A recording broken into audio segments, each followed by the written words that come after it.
Hello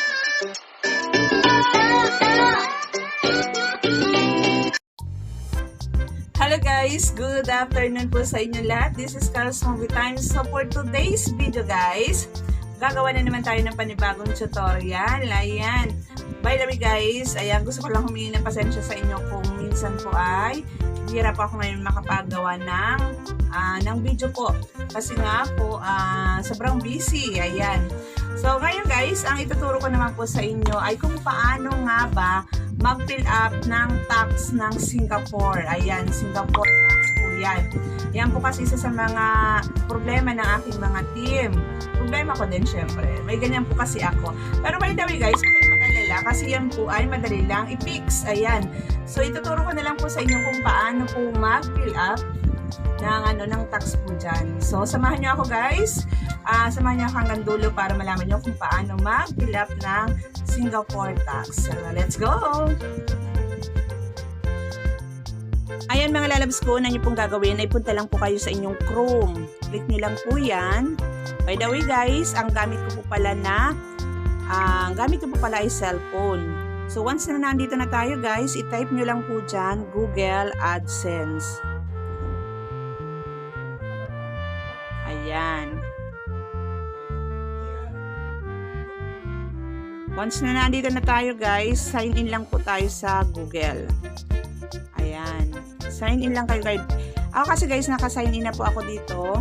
Kaya direkta po akong nakakapasok guys. Ayan.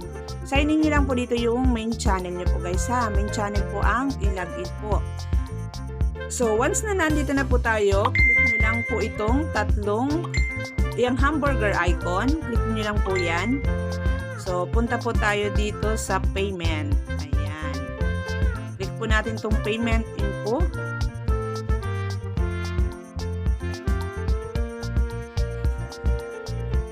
Ayan, papasensya nyo na guys sa loading kasi. So, ayan. Ito po yung aking, ayan, meron po ako dito, may nakalagay po dito sa aking Googles. To avoid any delay on your payout, to make sure the right amount of tax is withheld, make sure to provide your Singapore tax info as soon as possible. Ayan po yung nakalagay po sa akin. So, ang gagawin nyo lang dyan guys, i-click nyo lang po itong add tax info. Ayan, click nyo lang po yan.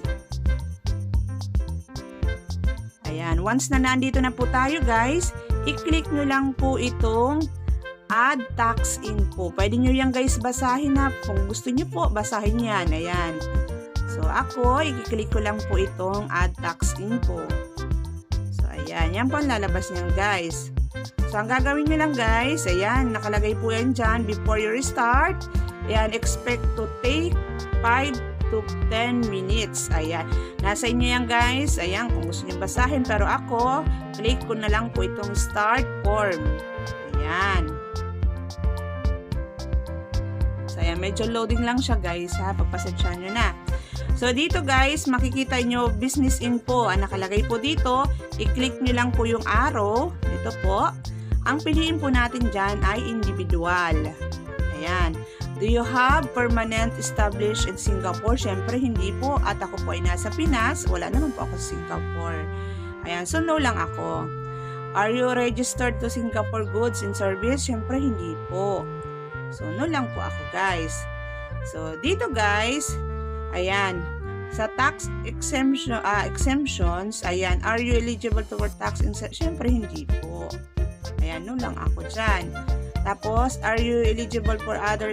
Siyempre, hindi po. Ayan, no lang ako guys ha. Ayan. So, ang gagawin ko lang dyan, after po nyan, check nyo lang po yan guys. So, pag okay na, click nyo lang itong submit. Click nyo lang po yung submit guys.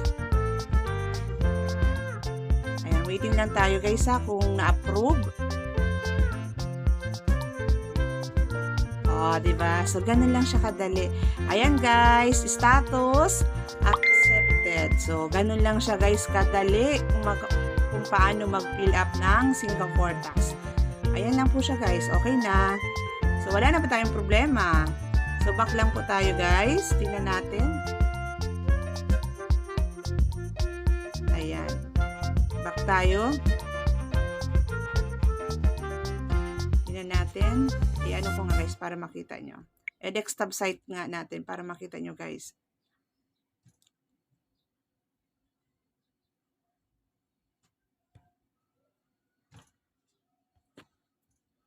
Medyo loading lang ako guys, sa pagpasensya nyo na. So, yan na po ang lalabas niyan dyan guys sa inyo. Once na napilapan nyo na yan, ayan, accepted, approved na po yan. Okay na po yan mga lalabs ko. So, ganun lang siya guys, kadali. Kung paano guys mag-fill up. So, ganun lang siya. So, wala na po siyang red. Mapapansin nyo guys, wala na. So, yun lang guys. Maraming salamat. Sana may natutunan po kayo sa aking ginawang tutorial. Ayan, kita-kits po tayo sa next upload ko. Maraming salamat and God bless po sa inyo lahat. Bye-bye!